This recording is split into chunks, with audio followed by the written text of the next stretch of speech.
Hey, what's going on, guys? Mike Force Podcast. This is the Christmas edition, the Christmas episode, because I'm not doing one on Christmas, guys.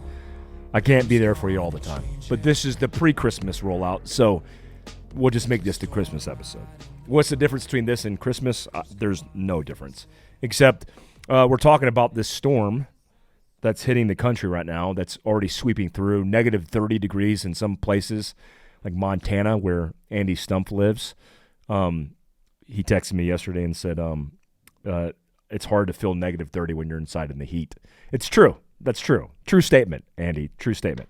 So the big news story for today, especially leading this week, with everything going on, there's Vladimir and Vladimir Zelenskyy, I apologize if I hacked that to all you Ukrainians listening to this, is at the White House. Just met with President Joe Biden at the White House, and I love the picture of Zelenskyy because he's like in a sweater and like a pair of cargo pants, and Biden's in a suit.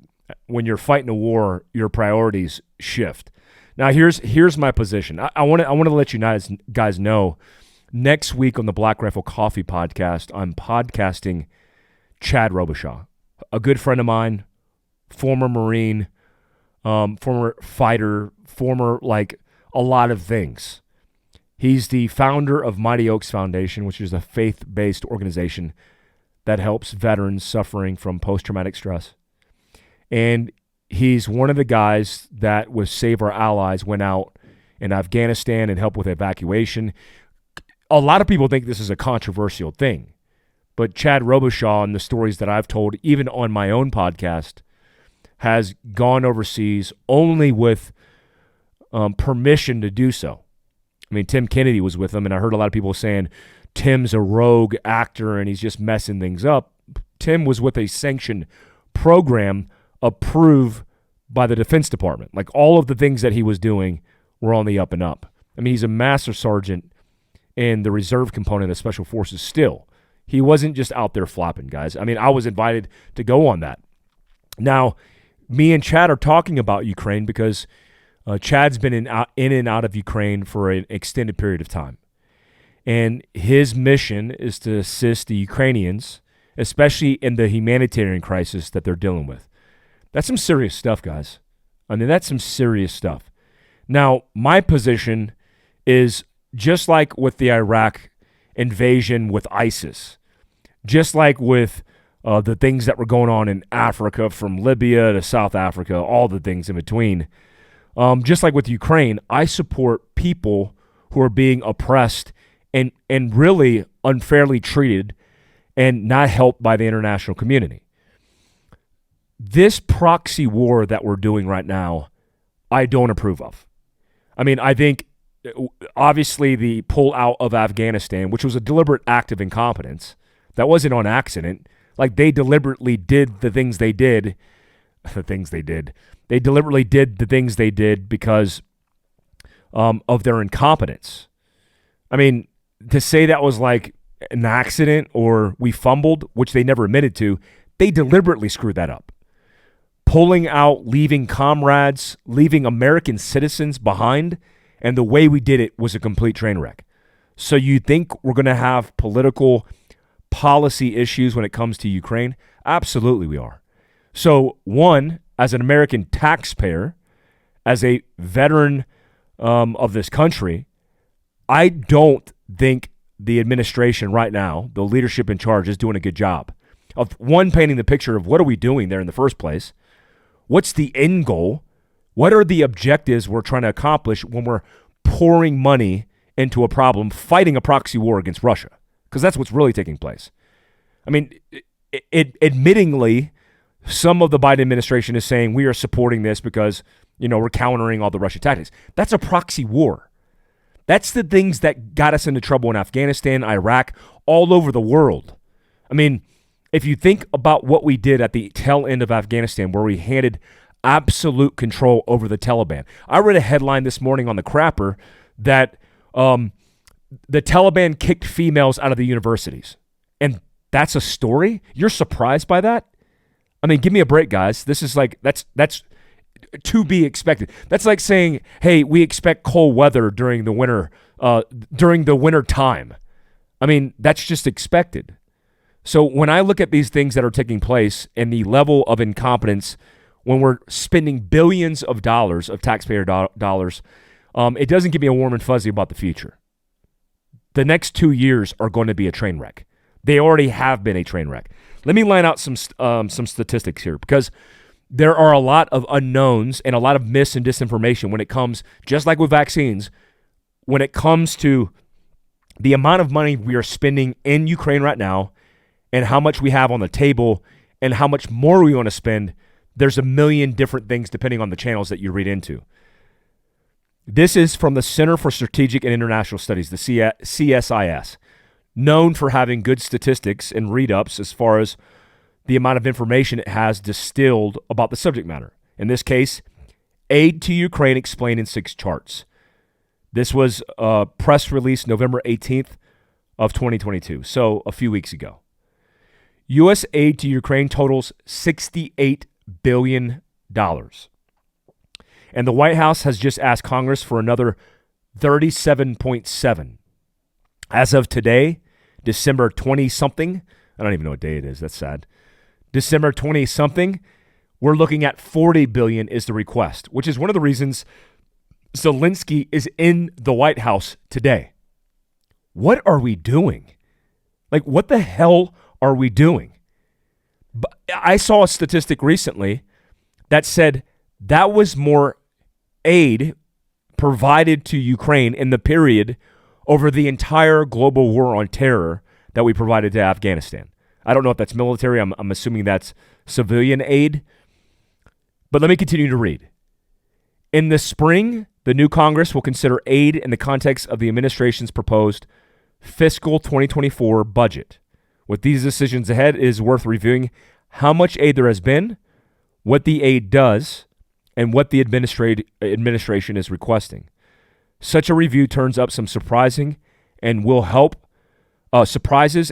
clarify discussions about future aid packages. I mean, I'm sorry, I'm still cold. I just got inside after power washing my Scout camper. If you're watching, I'm seeing myself on the camera. This is weird. This new sweatshirt that I'm wearing is by Jack Carr and Origin, which is made in America, which feels pretty good, but I'm soaking wet right now. Oh, and the Eberstock vest. Big shout out to Eberstock. So here's one. Alpha 1. Congress has passed 3 aid packages so far. The first in March of this year, $13.6 billion. It was tacked onto the massive $1.5 trillion omnibus appropriations for fiscal 2022. The package in May, $40 billion, which contained the major portion of the aid, and it was a standalone bill. The package in September is $13.7 billion. It was attached to the continuing resolution. It was designed to provide aid through December, when Congress will consider full-year appropriation bills. As the chart shows, the 3 packages total $68 billion. On November 15th, the administration submitted a new aid request. It says right here $37.7 billion. As of this read, that's increased to $40 billion. If passed, it would bring the total to $105.5 billion. This new aid package is designed to last through the end of the fiscal year, September 30th of 2023. Wow. A whole whopping fiscal year, September to September, and we allocated $105.5 billion for a war that we don't understand. What are we doing? Like I'm all about supporting people who are in a bad situation. What I think is important is to support the people as they escape and the humanitarian aid crisis that's lying on the borders that it surrounds, like Poland. We should be providing that aid.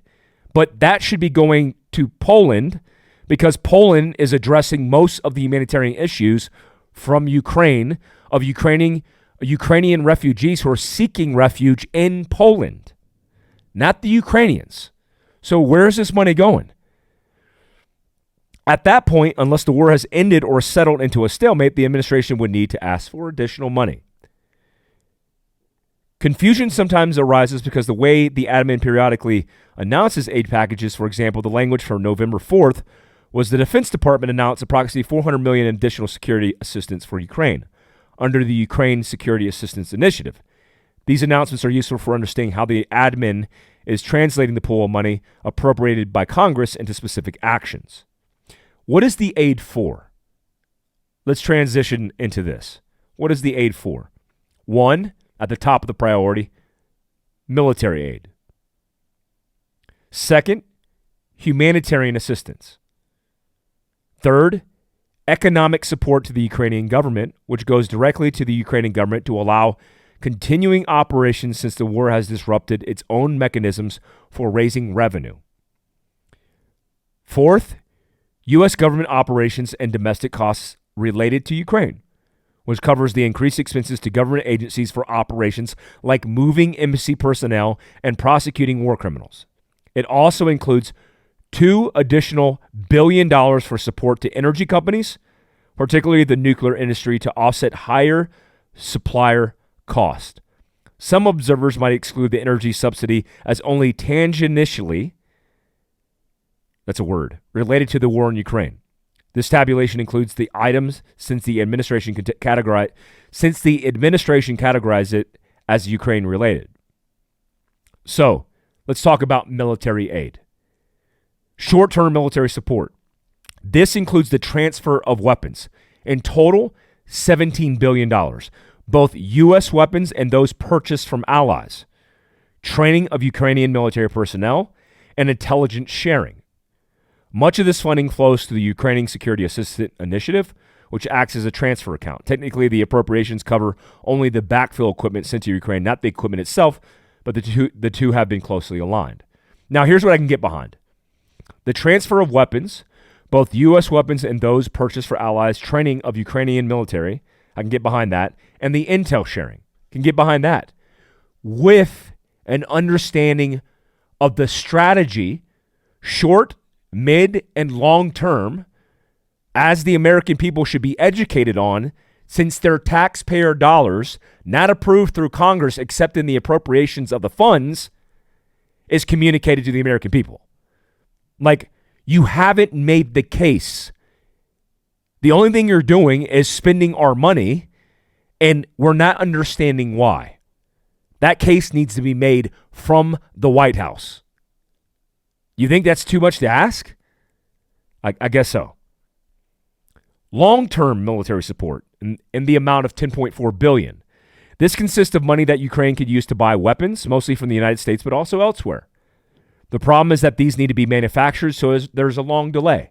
So $10 billion sits in an account, so we could give them munitions, give them weapons, give them tanks and all the things they need for the long term. It's like an escrow account.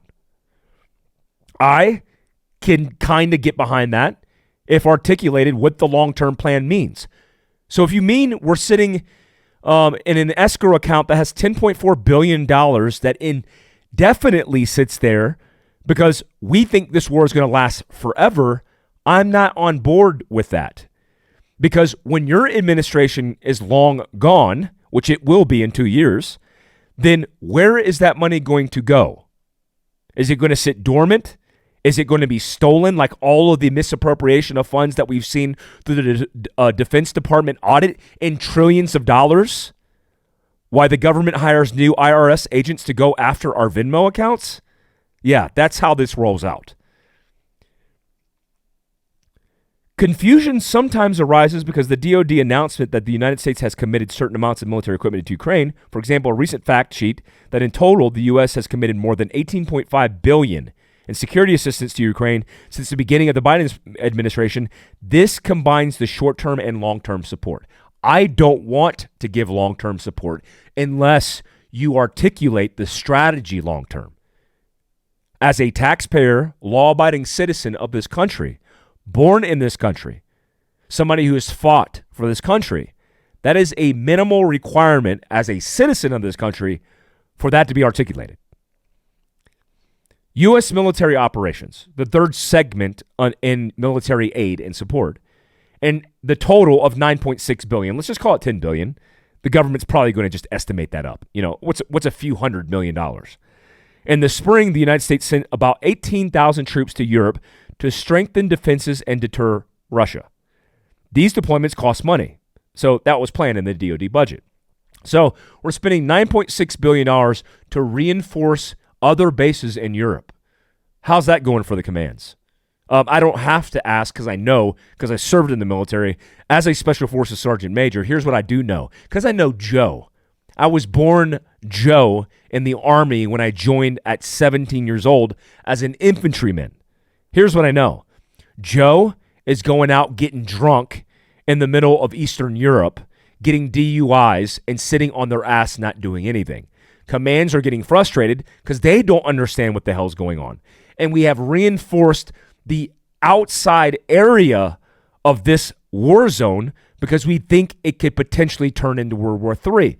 But that hasn't been articulated because we don't know what the major threat is to us because we're not giving the intel or the understanding, not from a policy perspective, not from an intel perspective, and not from an operational perspective. What we're being told is just shh, let me put my finger on your lip, shh, while we spend your money. DoD general support, $1.2 billion. It seems like not that much in the general scheme of things. It's at the very bottom, and it's only like at $1.2 billion. This covers a wide variety of activities, some only tangentially. That word. Let's get a synonym for that. Related to Ukraine to prepare DoD for future conflicts. So, how long will it take to spend the $68 billion that has been enacted? The short answer. It says, based on the study from the CSIS, a long time. Congress appropriates money called budget authority, and then the executive branch spends the money called outlays. That can happen relatively quickly, as in the case of funding for personnel where money goes into paychecks that get cashed most immediately. Money for operations also gets spent relatively quickly as the agency, whether DoD for military operations or U.S. Agency for International Development, USAID, for humanitarian relief. I am bought into the humanitarian relief efforts, which is why when you line out the humanitarian aid, we need to understand what that means, and I think Americans can get behind that. Here, let me just reflect you to my YouTube study, because that's science, right? A YouTube survey that I just did. If you go to my account at Mike Glover Actual, which is my YouTube account, and you go to my channel. Sorry, man, I got a cold. I sound all nasally. It's all weird. Sorry, let me take a swig of water. Not feeling hot. Not feeling great. If you go to community, which is kind of cool on YouTube, you actually could post. That's a thing now. So on my post, which I did 6 hours ago as context, you could see what it is now, but this gives a good understanding of how Americans, at least in my following, understand this. I said U.S. aid in Ukraine is $68 billion with another $40 billion on the table, more than any country with aid we've ever supported in recent history. Do we A, send them more, or B, stop? We need to use that money for our own country. Out of 5,500 votes, 91% think we should stop. 91%. So it's not like split. It's not like close. It's not like 60-40, 70-30. It's 91% to 9%. 9 out of 10 Americans here have established we need to stop because there's more important things that we have going on in our own country. I don't know, a recession? I don't know, like 107,000 human beings in America dying last year of drug overdoses? Record homelessness and crime? I mean, we can go on and on. So back to the study. What is the rest of the world doing? I was curious to that. I mean, if we're putting in hundreds of billions of dollars, what is the rest of the world doing? According to this study, to coordinate aid to Ukraine, the U.S. has convened the Ukrainian Defense Contact Group, consisting of over 50 countries. As tracked by Germany's Kiel Institute, aid from non-U.S. sources is substantial, $41.4 billion. The total is likely slightly higher. Some countries provide aid frequently. $41.4 billion compared to us, when you multiply it against 50 countries, I guess you can divide it into 50 countries, that's not a lot. So who's sharing the brunt of this? Well, according to the factor of 50, we are, because we just invested $68 billion and 50 other countries have 41.4. So I love how the Institute or this study says it's substantial.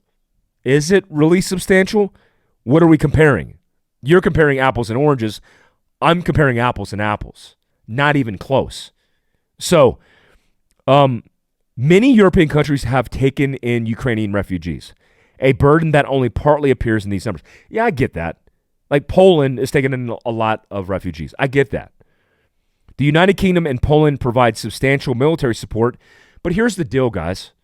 If you're a country near or bordering this conflict, your buy-in is very different than the buy-in of the American people, the citizens of this country, the constituents of the representatives that are making these decisions for us.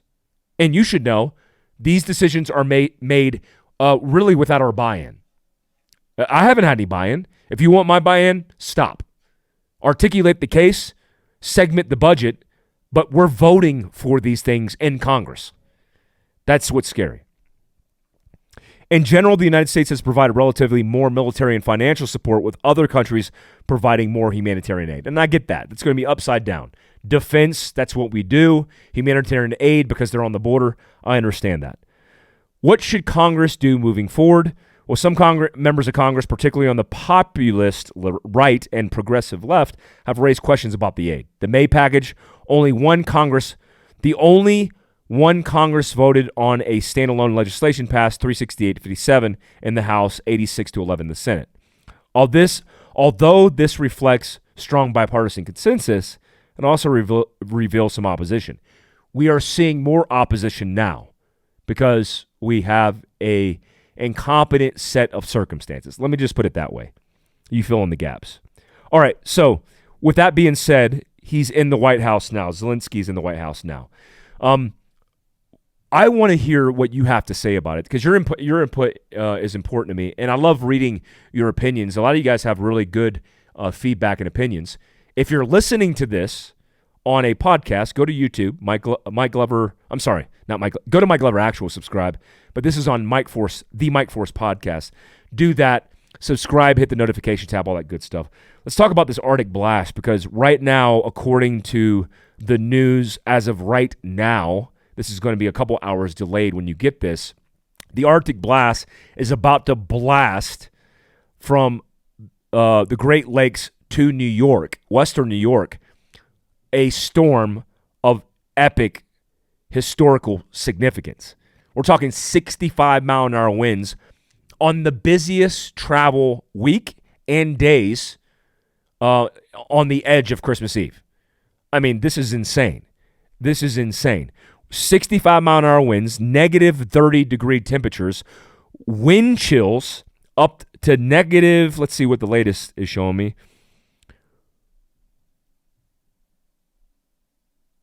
26 states are now bracing for the bitter cold.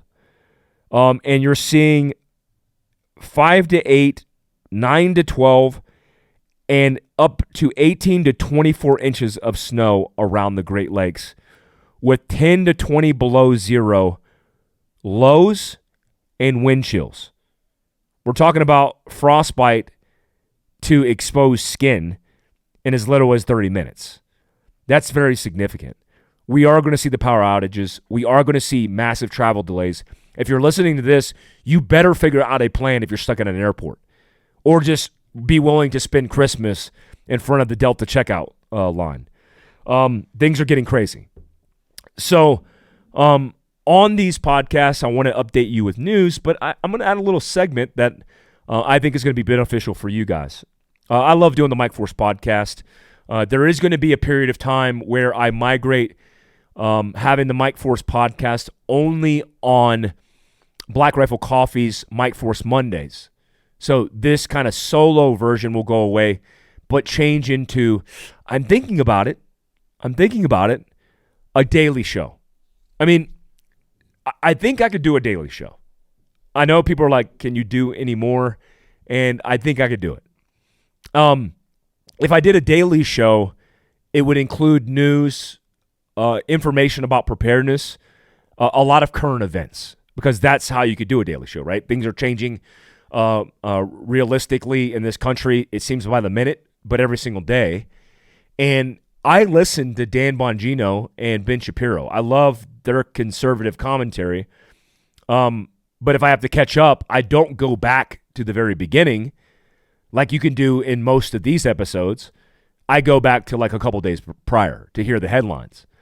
I'm thinking about moving that to that model by my birthday, January 26th. If you want to send me a birthday gift, you can. Send it to Fieldcraft HQ. Just saying, just putting that out there. I am putting that out there because if it's something you're interested in, the reason I did the Mike Force guest podcast is because the following on Mike Force is not huge. It's small. We're in the top 200 on iTunes, but we're not like Andy Stump's podcast. We're not like Black Rifle's podcast in the top 100 to top 50, depending on where you're at. I might do that. I might do the Mike Glover show, but do it every single day for my birthday, a birthday launch. I don't know. A birthday gift to myself and more work, but providing value for you. And then you can get the guest podcast on Mike Force on Mike Force Mondays. Guys, I like doing this on the YouTube segments because I could use my hands and talk through things. And one of the things I want to do is talk about guns. Like the gun culture in this country, especially in the tactical space, can be intimidating. It could be toxic. It could be like all the things that you don't want to be part of. I love when like toxic drama between tactical instructors is going on, and then somebody's just there to learn, and they're like, what the hell's going on? Like, I came here for the post to learn, and like there's this beef between people, and there's people caught up in it. Like that drama, which I will never invest one more second of time, and neither should you. We don't need that. So let's bring back positive gun culture and talk about the benefits of being a responsible gun owner. One thing you should understand is I want to provide this education because I'm going to be selling guns at Fieldcraft retail. My retail plan for 2023 is to bring partners together. Partners like Black Rifle, Andy Stump, Jack Carr, Montana Knife Company, Eagles and Angels, Eris Watches, SIG. The list goes on and on and on. The reason I want to do that is because we as entrepreneurs, not just veterans, but entrepreneurs, work together first and foremost because we're friends. But we want to see positive collaboration because we see the benefit it gives to you. Like, that's why we sold 1,000 Montana knives that we did in a collaboration with Fieldcraft Survival, my company, and Josh Smith. We sold 1,000 knives in a minute, guys. 1 minute. That's not good marketing. That's the good position of the positive influence we're having in business. While so many companies are like circle jerking themselves off, and I hate to put it that way for all you kids that listen to this, but they're just doing this thing, chasing their tails. There's good companies that are collaborating together to do positive things to help our communities and our country.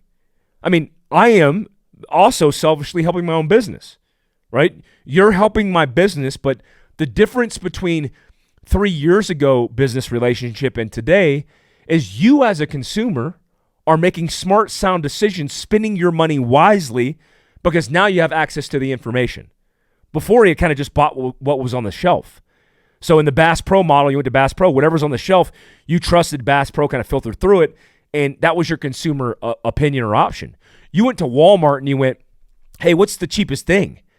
But now as consumers, what's changing is we're going in and we're going, man, I don't like the values of that company. Those dudes are woke. They're pulling all these agendas. Like, instead of focusing on selling vests, they're focusing on like pushing all this ideology. Like, we have values, but I'm not trying to push anything on you except preparedness. So when I wear all the things head to toe, I can tell you right now because I'm wearing the things head to toe. Cool pants. I'm wearing them because Kevin Cool lives right down the road in Utah, hires a lot of Americans, and makes great outdoor equipment. I'm wearing a Jack Carr and Origin collabed sweater. Why? Because it's American made. I love Jack. He's a real good friend of mine. And so is Pete and Jocko and all the guys that are partnered in Origin. They are making this from American hands, manufactured and produced. The cotton's coming out of America. That's incredible. Why would I not support this? Glenn Eberlstock. Like, I love Glenn. He's a great American. He was giving us bags to bag out sniper rifles in 2006 when we were in harm's way, making no money. And now he's doing his own clothing company. And he makes some of the best clothing that I've put on my body in recent history. Like, man, why would I not support and get behind that? Fieldcraft Survival, obviously I own the company. It's a great thing. Even the socks I'm wearing. Like, I want to wear the sock. The water that I drink. Fieldcraft water, everyday water. The things that I do. So in 2023, Fieldcraft Survival is partnering with these companies, and we're going to bring you all the things that we're good at. Community experiences, preparedness seminars, community events. We host Responsible Citizen every Wednesday for free, providing free education in North Carolina, soon Dallas-Fort Worth, Texas, and Heber City, Utah. Why? Because we want to support our community. We want to host people in our community to give back to our community. Book signing events. When my book drops June 6th, I want to have a book signing event in my place. If you're an author, because we want to provide a place for authors and book nerds like myself to come and do book events, especially if you're into preparedness and you need to get references for stuff. I mean, Terminalist is like the best fictional reference for handling business. But we have Terminalist, Jack Carr's books in-house. So now when you come to Fieldcraft to train on the back end and you exit through the gift shop, you have access to your favorite brands. That's our retail play and position. I want you to train. I want to build a more resilient community. Look, our mission statement, to build resilience in communities across this country. We're doing it in Black Rifle Coffees. We're doing it in Fieldcraft Survival's locations. We'll be doing it in Kalispell, Montana at Black Rifle Coffee owned by Andy Stumpf. We're doing this everywhere we go. Gritter Outdoors, Gritter Sports in Dallas-Fort Worth, Texas. That's the big plan. So guns is a part of that plan. A lot of people, like when Dick's pulled guns, when Walmart pulled guns, you think that worked out for them? It didn't work out for them. I think Dick's is on the way out. It didn't work out for them. When they're tapping out because they're weak, we are tapping in because we're going to double down on guns. Why would we not provide education free to the public in things like gun handling and safety? Why would we not do that and offer the actual best products in-house as well? I just went on an RSR group through a distributor and ordered Glocks, SIGs, and Smith & Wesson because some of you guys like that company. I'm not a big fan of the gun itself, but it's what you guys carry. I did a survey, and that's what you guys carry. I am now going to bring in BCM AR-15s as well. I'm going to bring in SIG Crosses, the rifles, because they're a great rifle. All the things that we have evaluated, tested, and that we educate on in the first place, why would we not have that in-house? Let me show you the SIG. I'm sorry, let me show you the BCM.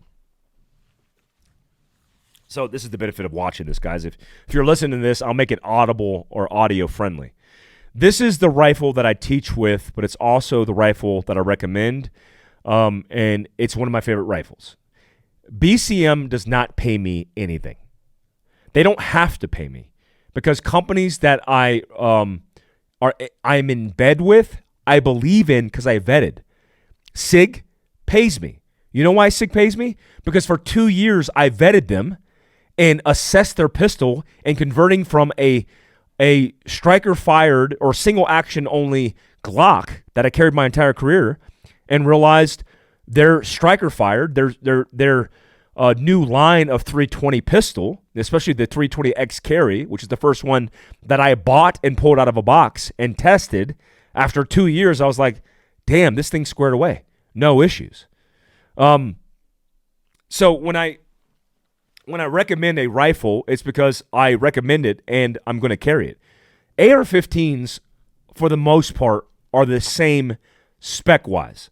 A lot of companies interoperate with the same components, whether it's barrels, whether it's receivers, upper or lower, components.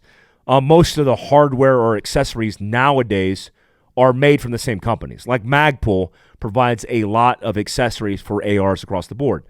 This is a good thing for you because it means reliability and consistency. So you're going to get a direct impingement gun that's very reliable. This BCM, this 11.5 BCM is just that. Now this setup, I'm running a CGS suppressor or can, which is a direct screw-on can. I like direct screw-on cans. I've had enough issues with mounting a suppressor onto a flash hider or attachment flash hider to a suppressor or a can. I like the War Comp made by Surefire, but I like the direct screw thread as well. This one's a CGS can. Making my way down, I have an LA5, which is a infrared and vis laser with flood. I have a Surefire Micro Scout. And what I like about these setups in rail system being aluminum is they just have a top-mounted Picatinny rail. I don't need to have a quad-mounted rail. That's a lot of extra weight and a lot of extra space that I don't need. A lot of people run battle grips or accessories on the bottom. I don't like that. I never did that in the military. I also like the idea of planting this on a surface and being able to shoot, which is the reason I have it. Making my way down, I have a Leupold LCO, which is a great optic with a riser. And I forget the size of the riser. I believe I'm not going to make it up. It is not a super high riser. It's just enough rise to allow me to get over my optic, my infrared optic. This riser is by LaRue. Working my way down, I have all the hardware that was factory installed. Now, this is a 11.5, but I have the 16-inch recce. I have all the setups. Now, the reason I'm showing you this is because I'm just talking about rifles in general. This system hasn't changed much in decades. I mean, when I came in the military in the 90s, this was the same setup in like a Colt 6920 variant. It hasn't changed much. A lot of people think out the gate that a gas piston system is going to be better because it's cleaner. Well, you got additional weight. You got a little lag and latency. Most direct impingement guns that I've seen cycle faster, but you get all the reliability in this gun. I mean, I have gas piston guns. Those piston setups, I have an HK416. I have the LWRC.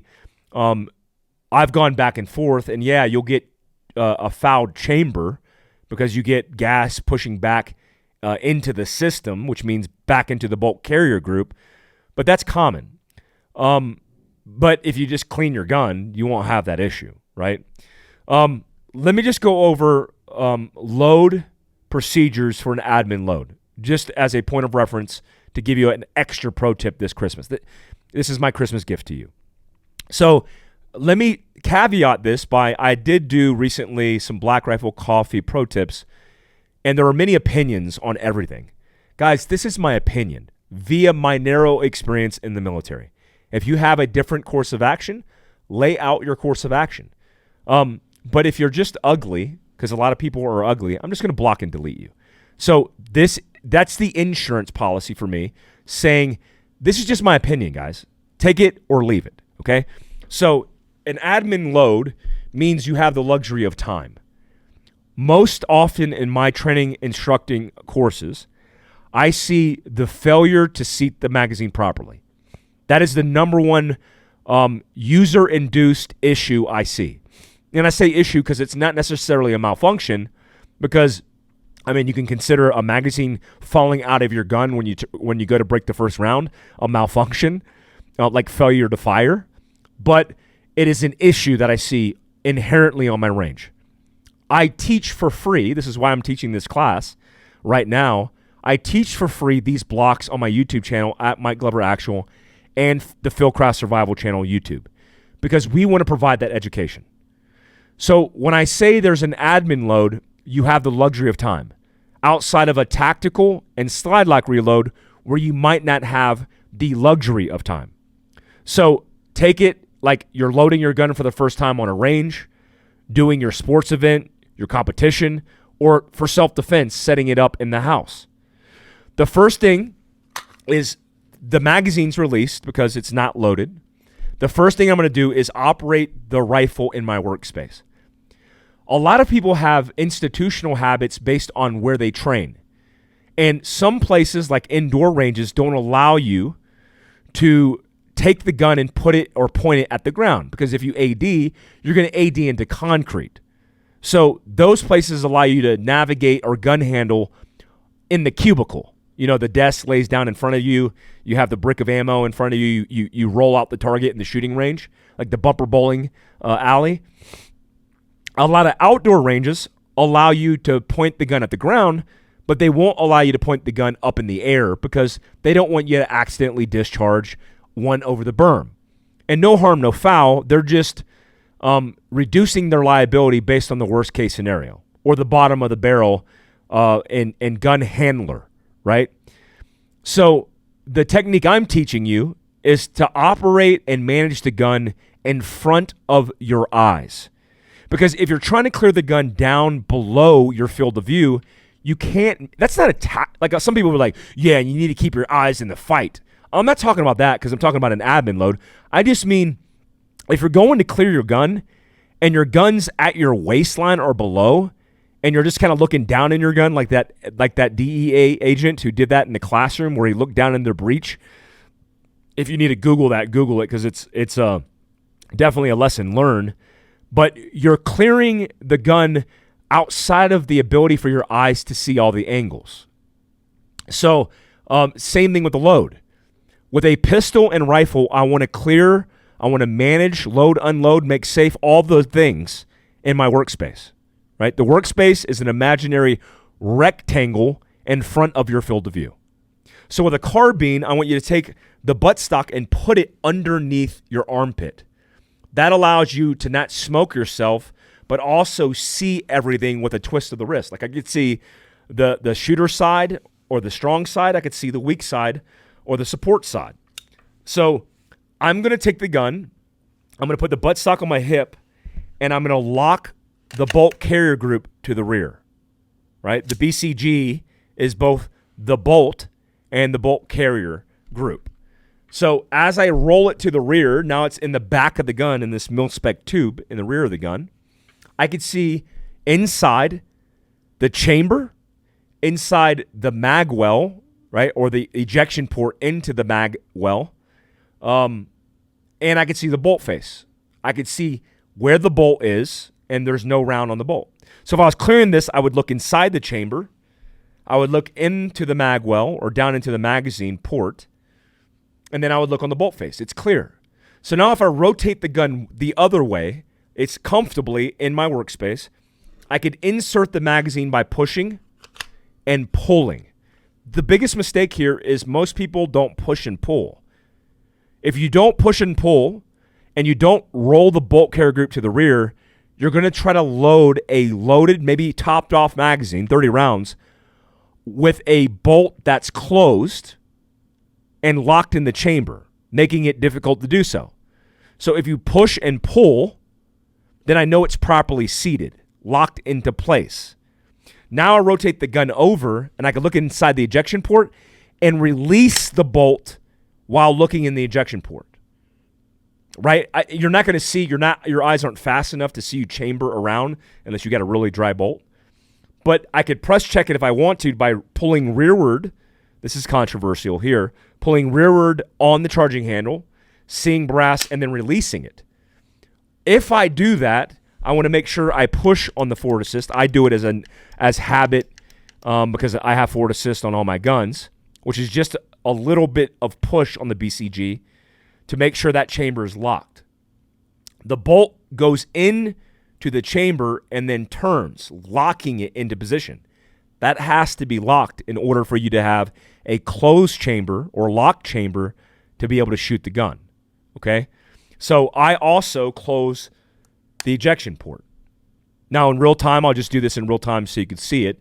If you are listening to this podcast, that's incentive to go watch it, you'll just hear it. So hold on one second. I'll do it in real time.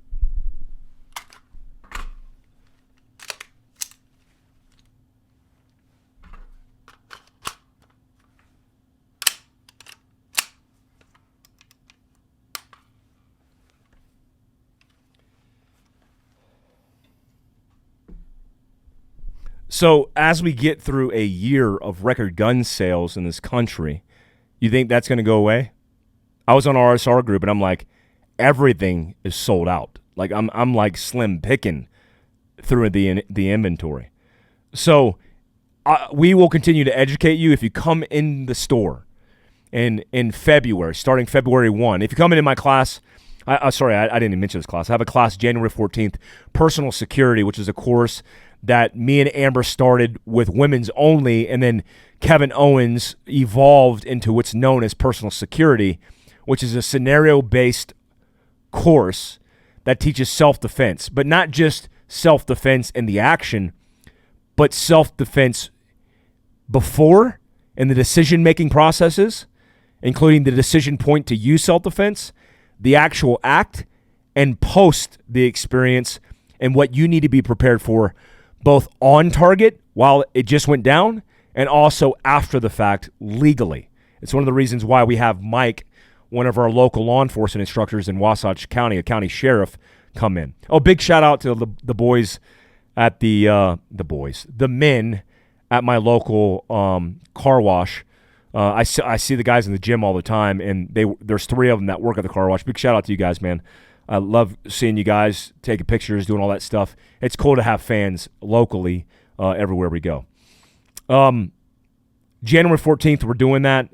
We will teach you gun handling if you need it, and if you're new to it, if you come into our store and buy a gun. It's part of the process. We also have QR codes now where we're teaching that gun handling as it kicks off.